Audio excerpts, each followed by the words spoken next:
इस शेर को देखकर आपको लग रहा होगा कि शायद ये मिट्टी में खेल रहा है या फिर गर्मी से बचने की कोशिश कर रहा है, पर ऐसा कुछ भी नहीं है। ये शेर अपनी बादशाही छीन जाने के बाद वो काम कर रहा है जो इसने शायद ही अपनी बादशाही के टाइम पर कभी किया हो, और ये टाइम हर शेर की लाइफ में आता है और बहुत ही कम शेर इस टाइम में सरवाइव कर पाते हैं। आखिर ऐसा भी क्या होता है इन शेरों की लाइफ में जो इनको ये टाइम फेस करना पड़ता है, चलिए जानते हैं।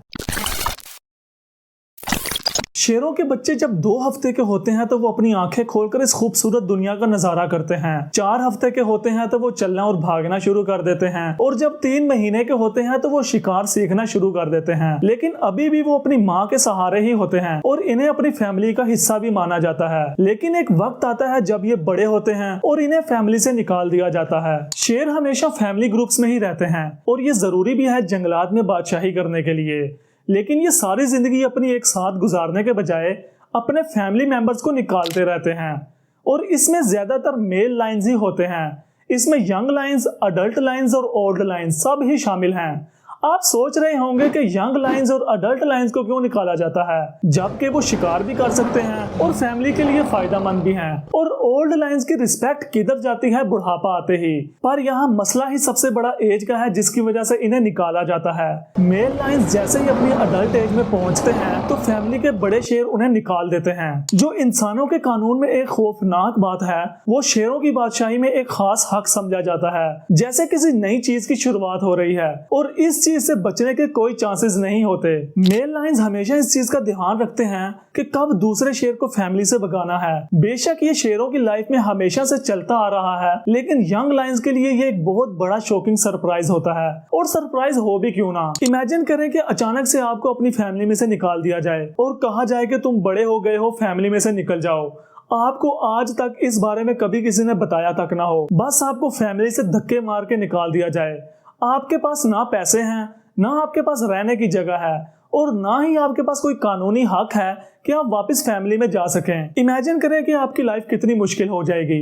खुशकिस्मती से शेरों को पैसों की और घर की तो जरूरत नहीं पड़ती, लेकिन लाइफ इनकी भी आसान नहीं होती। फैमिली से निकाले जाने के बाद कुछ यंग लायंस इसी उम्मीद में होते हैं कि शायद बड़े शेरों को थोड़ा रहम आ जाए और वो हमें अपनी फैमिली में वापस बुला लें। इसीलिए वो अपनी फैमिली के इलाके के करीब ही घूमते रहते हैं जब तक उन्हें वहां से भी ना भगा दिया जाए। फैमिली में ज्यादातर फीमेल लायंस ही होती हैं, और आपको क्या लगता है कि शेरों की इस लड़ाई में उनके बच्चों को कौन प्रोटेक्ट करता होगा? बहुत बार ऐसा होता है कि शेरनियां अपने बच्चों को लेकर भाग जाती हैं। अब ये अपने बच्चों को लेकर क्यों भागती हैं ये तो मैं आपको आगे बताऊंगा, लेकिन इनको लेकर भागना शेरनियों के लिए एक बहुत बड़ा रिस्क होता है। अब ये रिस्क क्यों होता है? क्योंकि इन्होंने अब अपने बच्चों को अकेले ही संभालना है और अब इनको अकेले ही शिकार करना पड़ेगा।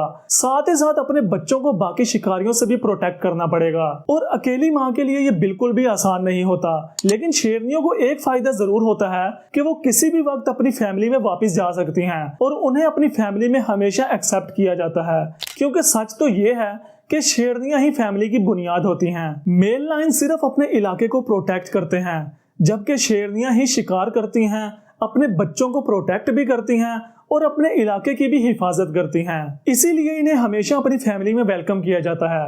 लेकिन ये ऑप्शन सिर्फ फीमेल लायंस के लिए है, मेल लायंस के लिए बिल्कुल भी नहीं। वो तो अपनी फैमिली के इलाके के करीब नजर भी नहीं आने चाहिए। उनको अब ऐसे ही सरवाइव करना है, और अगर वो गलती से भी किसी और फैमिली के इलाके के करीब दिख जाएं तो उनकी लाइफ खतरे में पड़ जाती है।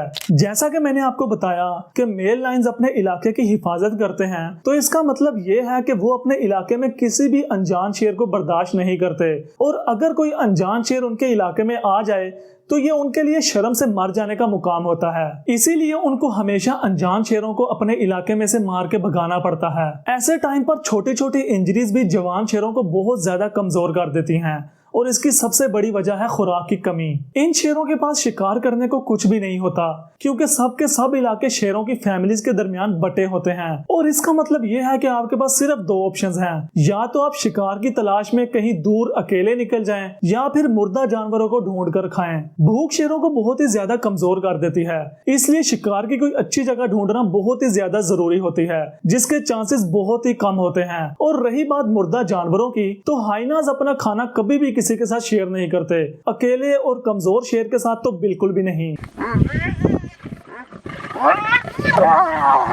चलें इमेजिन करें कि शेर कोई ऐसी जगह ढूंढ लेता है जहां पे उसको बफलोज और वाइल्ड बीस्ट मिल जाते हैं, तो आपको क्या लगता है कि वो क्या करेगा?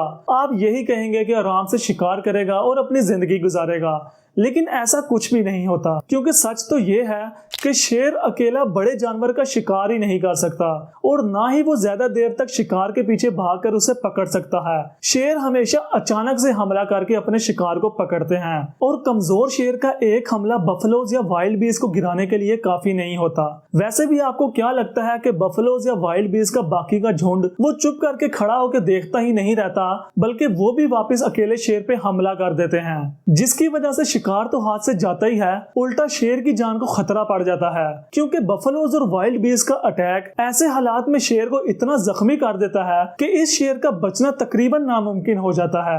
आपके माइंड में शायद ये बात आए कि इन सब हालात में शेर फिर जिंदा कैसे रहते हैं, क्योंकि ना तो वो किसी का शिकार कर सकते हैं और ना ही हाइनाज उनको मुर्दा जानवर खाने देते हैं। आखिर शेर सरवाइव कैसे करते हैं? मैंने स्टार्ट में जो आपको वीडियो दिखाई थी, उनके पास एक लास्ट वही ऑप्शन बचती है, जंगली सुअर को जमीन से खोदकर निकालना और फिर उसे खाना। वैसे तो शेरों को जंगली सुअर खाना पसंद होता है, लेकिन इसके शिकार के लिए भी फैमिली की जरूरत पड़ती है। अपनी बादशाही के टाइम पर शेर सुअर को उसके होल से खोदकर निकालने को इतना प्रेफर नहीं करता, लेकिन जब वो फैमिली से निकाला हुआ होता है तो सबसे आसान ऑप्शन उसके पास यही बचती है। एक होल को खोदने में 7 से 8 घंटे लग जाते हैं। होल खोदकर सुअर को बाहर निकालने का सबसे सही सीजन होता है रेनी सीजन। बारिश की वजह से मिट्टी थोड़ी नरम हुई होती है, जिसकी वजह से शेर को थोड़ी आसानी हो जाती है। आप कह रहे होंगे कि चलो शुक्र है शेरों की जिंदगी में थोड़ी तो आसानी आई, लेकिन आसानी अभी नहीं आई, क्योंकि शेर जब एक सुअर को खोदकर निकाल रहा होता है तो बाकी सब सुअरों तक खबर पहुंच जाती है कि उनका शिकार शुरू हो गया है। फिर सुअर को भी तो अपने सर्वाइवल के लिए कोई रास्ता निकालना पड़ता है और उसके पास एक ही रास्ता होता है और वो है स्पीड। लॉन्ग डिस्टेंस रनिंग, जिसमें शेर का कामयाब होना बहुत ही ज्यादा मुश्किल है। सुअर जब अपना होल छोड़कर भागते हैं तो वो इस स्पीड से भागते हैं कि वापस मुड़कर भी नहीं देखते। उनको अंदाजा होता है कि कहां तक भागना है। वैसे उनकी कोशिश होती है कि जितना दूर भागा जा सके भागें। अब सवाल ये पैदा होता है कि अगर शेर सुअरों को खा खाकर सरवाइव कर जाएं, तो उसके बाद वो क्या करते हैं? उसके बाद ही उनकी लाइफ में सबसे बड़ा चैलेंज आता है। दरअसल जिन शेरों को फैमिली से निकाल दिया जाता है वो फिर वापस भी जाते हैं, लेकिन उनको अल्फा मेल के साथ लड़ना पड़ता है और उसे हराना पड़ता है। इनकी सिंपल स्कीम है कि अगर किंग बनना चाहते हो तो किंग को मारना पड़ेगा या फिर उसके साथ उस टाइम तक लड़ना पड़ेगा जब तक वो हार नहीं मान जाता। इस लड़ाई में सिर्फ जीत उसी की होती है जो फिजिकली स्ट्रॉन्ग, स्मार्ट और हेल्दी होगा, और जीतने के बाद फैमिली का हेड वही बनेगा। मैंने आपको शुरू में बताया था कि कुछ फीमेल लायंस अपने बच्चों को लेकर भाग जाती हैं। उसकी यही रीजन थी, क्योंकि जब कोई नया शेर फैमिली का हेड बनता है तो वो पुराने शेर के बच्चों को मार देता है। इसीलिए कुछ फीमेल लायंस अपने बच्चों को बचाने के लिए उनको लेकर भाग जाती हैं। वैसे कई बार ऐसा भी होता है कि जब शेरों को फैमिली से निकाला जाता है तो वो आपस में कजन्स या ब्रदर्स एक साथ ही रहते हैं और सरवाइव करते हैं। इस तरह से वो शिकार भी आसानी से कर लेते हैं, और जब वो फिजिकली स्ट्रॉन्ग और हेल्दी हो जाते हैं तो फिर वो फैमिलीज को ढूंढने जाते हैं। कभी कभी तो वो एक साथ ही फैमिलीज को ढूंढने जाते हैं। इस तरह से उनको अल्फा मेल से लड़ाई जीतने में भी काफी आसानी हो जाती है और जीत का इनाम वो आपस में बांट लेते हैं और एक स्ट्रॉन्ग फैमिली बनाते हैं। लेकिन क्या इन शेरों को भी कभी फैमिली से निकाला जाएगा? तो इसका जवाब है हाँ। एक दिन फिर से कोई स्ट्रॉन्ग शेर आएगा जो इनको हरा के इनकी फैमिली को अपनी फैमिली बना लेगा। और बूढ़े शेर को फैमिली से निकालने का मतलब है मौत, क्योंकि एक शेर को कम से कम 15 पाउंड मीट चाहिए होता है एक दिन में। तो फिर एक बूढ़ा शेर कैसे सरवाइव करेगा जबकि वो शिकार भी नहीं कर सकता?